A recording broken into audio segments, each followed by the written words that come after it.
Hello and welcome to another Bearded Geek toy review. In today's episode, we're looking at one of the new B&M exclusive sets from Doctor Who.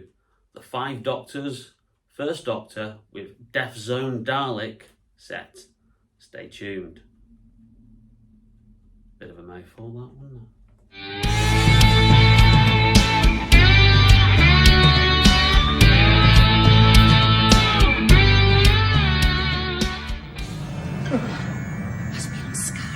We were brought here. Perhaps the Dalek was too. Run, grandfather! Halt at once! Halt, or you will be exterminated! Welcome back to the channel, and in today's video we've got a Doctor Who B&M exclusive set for you. Yeah, they finally started to hit B&M stores up and down the country. There is a link to a great website that will tell you where stock is currently appearing at. Lots of people, lots of Doctor Who fans are contributing to that, and then they're adding this to the map of Great Britain. They're adding little icons of Colin Baker all over the map. So I'll put a link in that in the description below.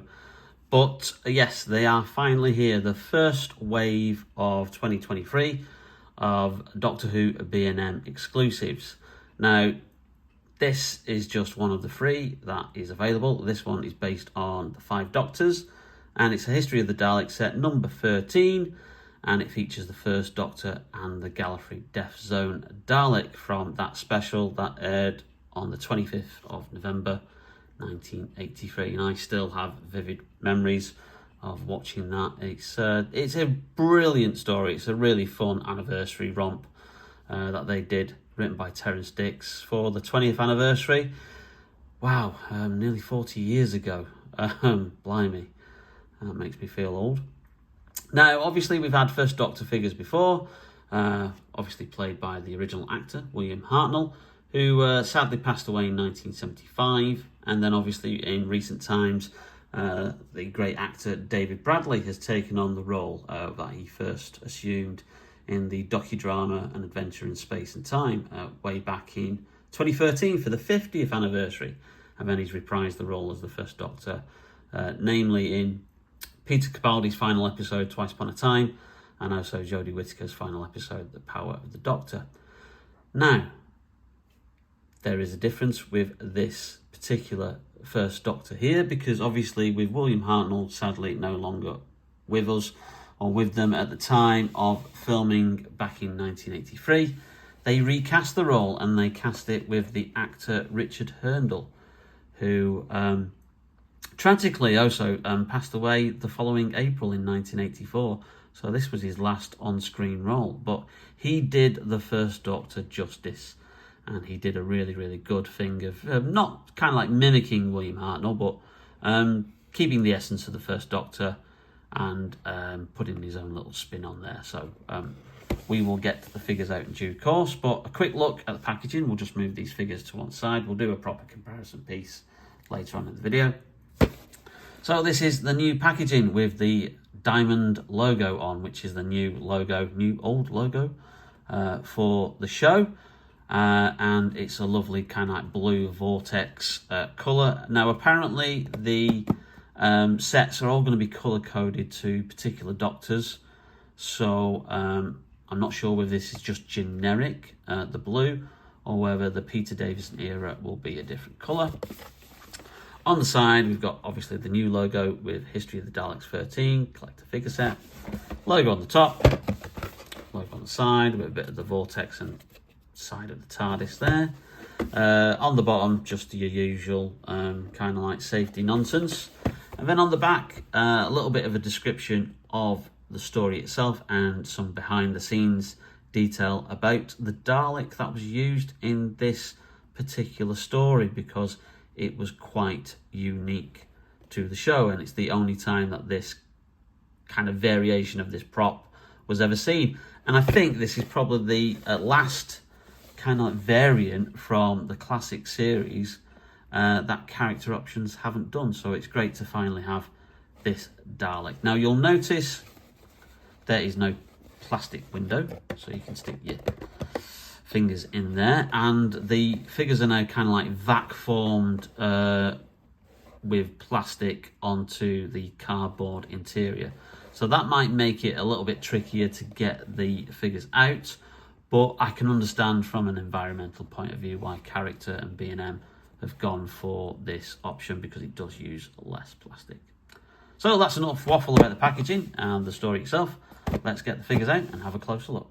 So a closer look at the inner packaging. Obviously you can see, yes, they are like vac formed to the back of the inner cardboard. There's no cable ties this time, so again that's also saves on the environment, and it's just going to make it a little bit tricky to get that out, especially if you're one of these people who likes to keep their packaging in mint condition. But I don't think there's much way around this besides trying to actually, you know, rip that vac formed plastic off as gently as you can to get the figures out. Now, children! Under attack! Stop! Under attack! Exterminate!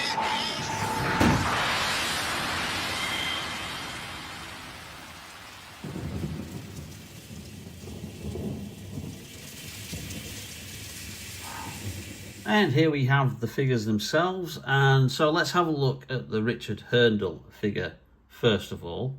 It's a stunning likeness to the late actor. Really does capture his face there in that sculpt, and the utter, like, you know, essence and detail of that. That's really, really good. They've also made sure that he's got his fingerless gloves, which is something that the character had in that particular story. He is obviously the actual figure of the figure, as it is just a reuse of the William Hartnell original figure there. So there's not going to be much variant on there besides the paint job, obviously, which is going to be accurate to Richard Hurndall's first Doctor costume rather than William Hartnell. So you haven't got any check trousers because he just wore grey trousers, and he didn't have a striped waistcoat, but he did have the kind of like the dark blue cravat. I'm not sure if he had the monocle. The monocle is obviously on there, but it doesn't look like they've actually painted that on there compared to that. But besides that, the figure is essentially the same except for the head sculpt. So obviously you've got William Hartnell there, you've got Richard Hurndall here, and then just coming in on the Unearthly Child body, here's David Bradley. So there you've got the three doctors of the first Doctor. They could actually have an adventure themselves, couldn't they? So there's the comparison there between the three figures. Goodness me, so there are 5 of me now. Who might you be? I might be any number of things, young lady. As it happens, I am the Doctor. The original, you might say. So in terms of articulation, it is standard. It's a standard like character options. You've got obviously the articulation at the top of the shoulders there, just above the elbow. You've got the movement there. The hands can move around. Surprised this one doesn't come with the accessory of a walking stick. You can obviously move his torso, so he's got articulation there. You've got thigh swivel. You've got the knee joint there. So yeah, standard articulation. Also, the head can move, and just be careful though, because I was just mine was quite stiff, and I was like moving it around, and it can pop off actually. So you know, it is quite.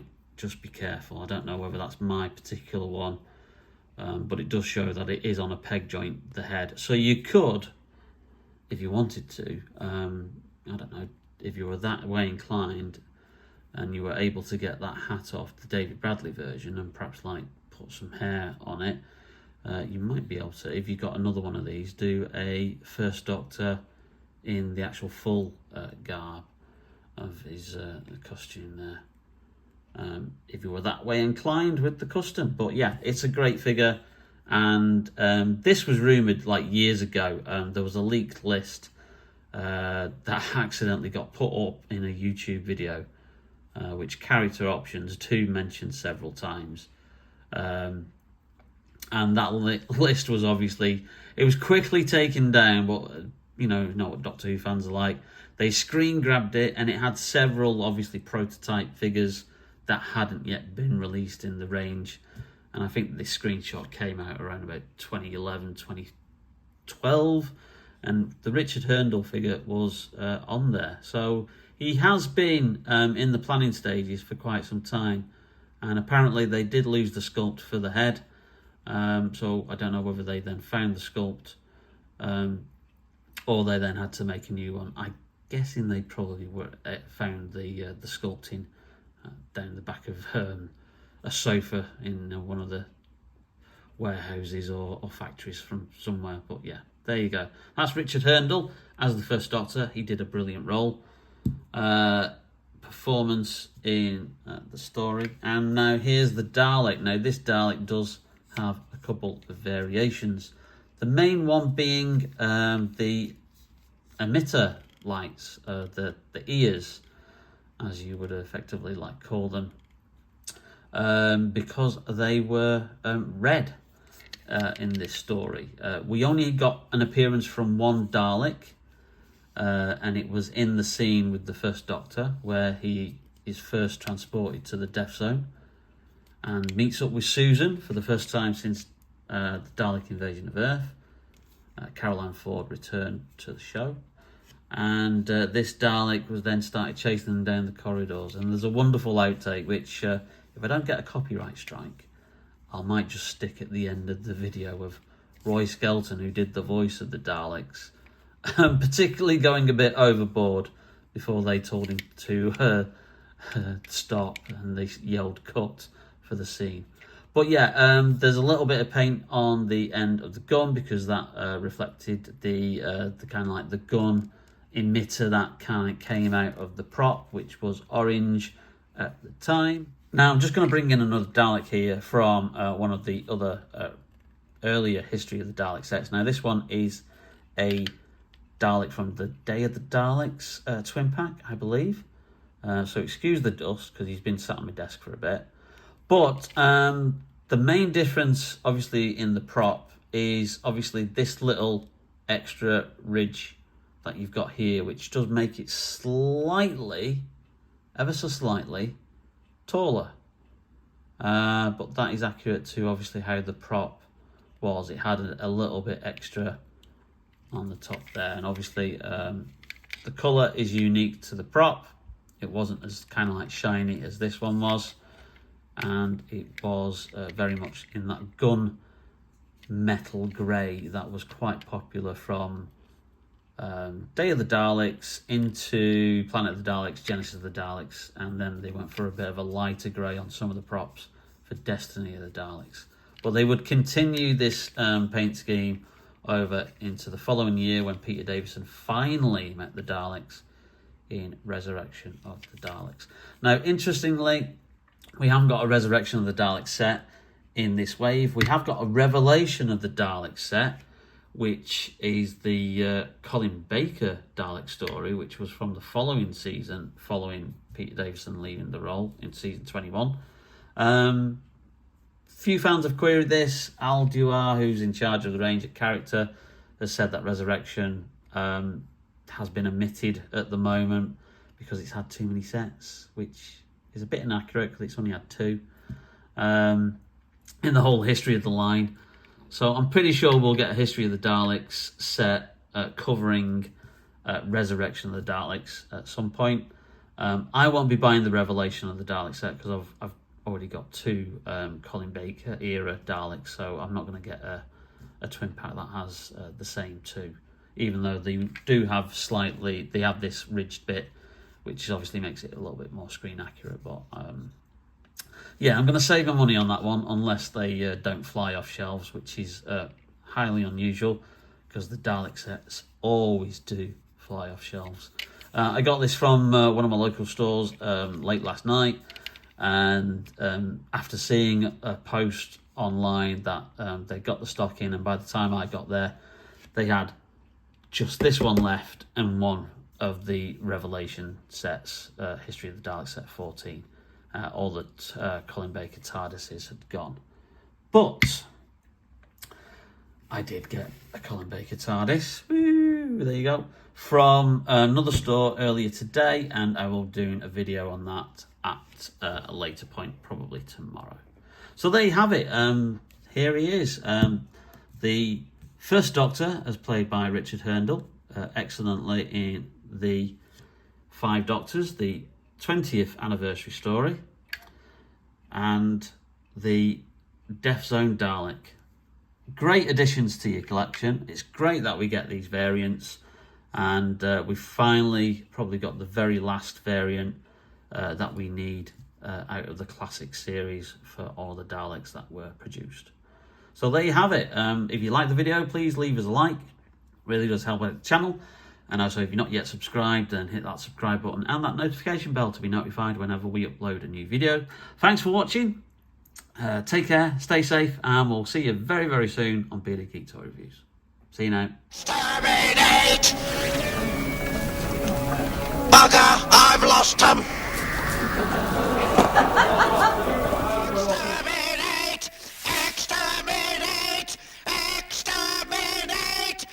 Exterminate! Oh, thank you.